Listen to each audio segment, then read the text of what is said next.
Beyond the gates, spoilers tease that Derek is no longer pretending. He is accusing Leslie straight to her face about Laura being attacked. He does not circle around the issue. He says it in detail, too much detail, the kind that makes a person freeze, because how would he know that unless he saw it, unless he was there? And Leslie, who always has something to say, who always turns the table, suddenly goes quiet. That silence says more than denial ever could. Derek is unemployed, everyone knows it, whispers travel fast, he needs stability, he needs money, he needs a way back in.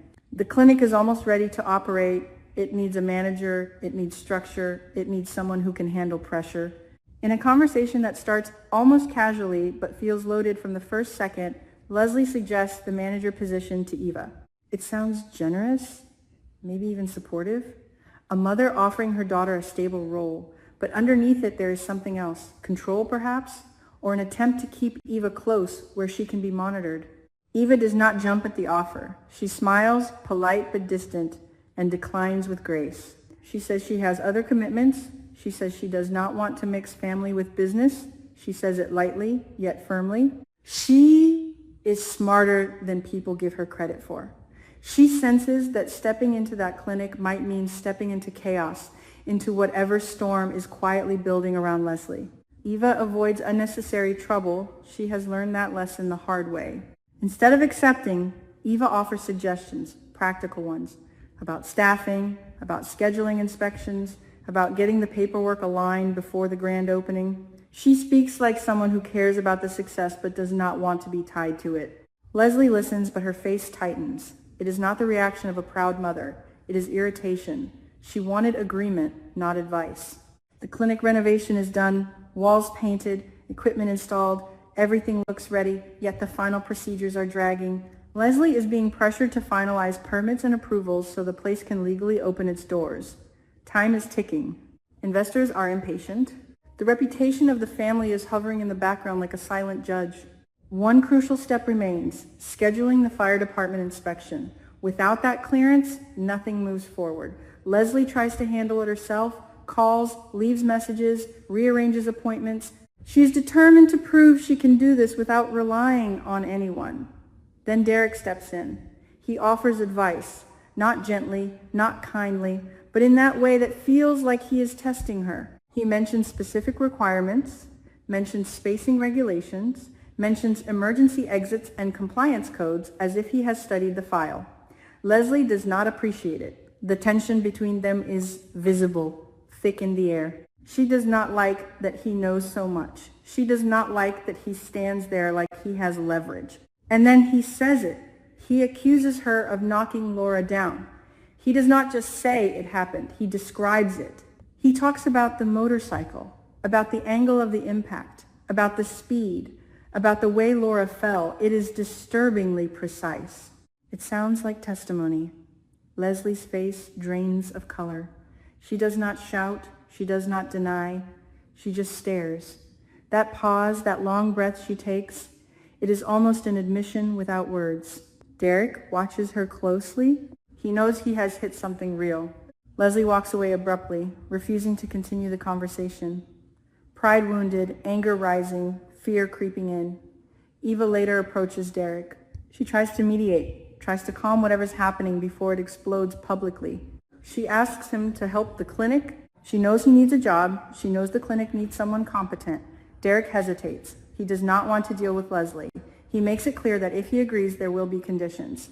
No direct communication with Leslie, no indirect messages, no being used as a pawn in her games.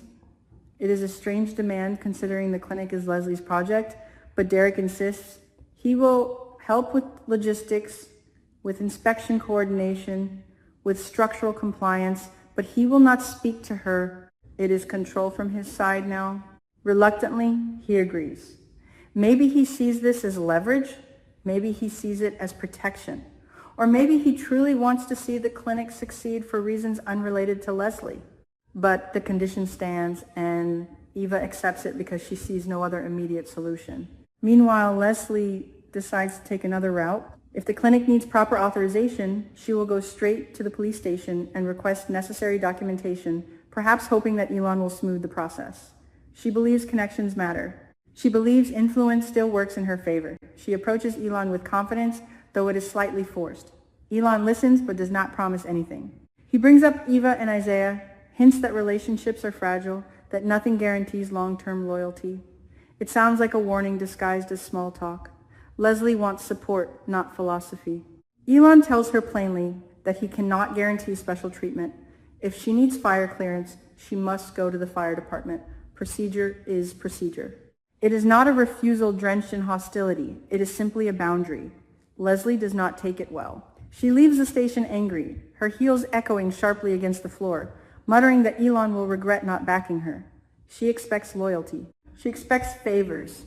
Being denied unsettles her. Back at the clinic, Derek is already organizing documents, contacting inspectors, streamlining the schedule. He moves efficiently, almost too confidently for someone recently unemployed. It is as if he anticipated this role. Some might wonder if this was always the plan. His accusation against Leslie, was it spontaneous anger or calculated timing?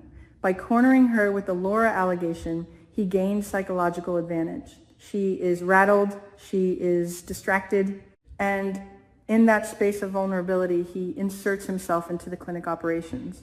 The question lingers about Laura. What really happened? Derek's words were not vague. He described Leslie driving the motorcycle. He described the deliberate swerve. He described impact not as an accident, but as intent. If he truly witnessed it, then this is more than a threat. It is evidence waiting to surface. Leslie's silence during the confrontation is haunting. People who are falsely accused usually react. They deny, they argue, they fight back. Leslie did not. She froze. That reaction is replaying in Derek's mind, confirming his suspicion that he is not wrong. Perhaps Derek saw everything. Perhaps he was at the right place at the wrong time. He might have seen Leslie accelerate, might have seen her focus locked on Laura, might have seen the hesitation that never came. If so, he is carrying a heavy truth. And instead of going straight to the police, he chooses to confront her privately. Why? Maybe he wants something first. Stability, employment, leverage. Or maybe he wants to see if guilt will break her before he needs to escalate. Leslie tries to maintain composure in public. She continues pushing forward with the clinic.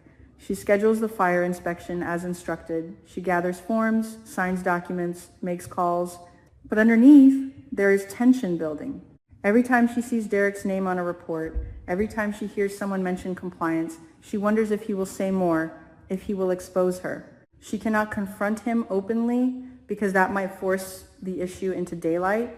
Eva observes all of this quietly. She notices her mother's mood swings, the irritation, the distraction. She also notices Derek's strange calmness. Eva might not know the full truth about Laura, but she senses something happened. Her refusal to take the manager position now feels even wiser. Being officially tied to the clinic would entangle her in whatever legal or moral storm is brewing. Elon remains distant. He does not step in to help Leslie beyond basic guidance. His comment about Eva and Isaiah's relationship carries weight. It suggests alliances are shifting. If Leslie's actions become public, will Isaiah stand by Eva? Will Elon intervene? Or will they all step back to protect themselves? Leslie might find herself isolated. Derek continues working under his strict condition of no interaction with Leslie. Communication goes through Eva or through written notes. It creates an awkward dynamic. Two adults operating in the same project yet pretending the other does not exist. It is tense, almost absurd. But it works, at least on the surface. The inspection date approaches. Still, the shadow of Laura hangs over everything. If Derek truly witnessed the attack, he holds power. And if Leslie truly intended to harm Laura, her silence was not weakness but calculation. Maybe she's planning her own defense. Maybe she believes Derek will not risk going public because it would implicate him as a witness who failed to report immediately. Or maybe she hopes to discredit him first, to frame his accusation as desperation from an unemployed man seeking leverage. Derek achieved something. He inserted himself into the clinic project, secured a role, and unsettled Leslie. But his goal might not be complete. If justice for Laura matters to him, then this is only the beginning. And if employment was his primary objective, then the accusation was a risky but effective move. Leslie, leaving the police station in frustration, clings to the belief that Elon will regret not assisting her. That thought keeps her steady. She tells herself she still has influence, still has control. Yet the reality feels different now. Procedures cannot be bypassed. Accusations cannot be unheard. Silence cannot erase suspicion. The clinic stands ready physically, polished floors and sterile rooms waiting for patients, but emotionally, it is unstable. It is built on tension, on secrets, on unspoken threats. Derek and Leslie orbit the same project like opposing forces. Eva stands between them, trying to maintain balance without getting burned. And Laura, injured and recovering, remains the silent center of it all. Whether Derek's accusation becomes formal or remains a whispered weapon depends on what happens next. Leslie's silence was not empty. It was loaded. Derek's words were not random. They were deliberate. The lines are drawn even if no one says it out loud. The clinic may open its doors soon, but what lies underneath its foundation could crack everything apart.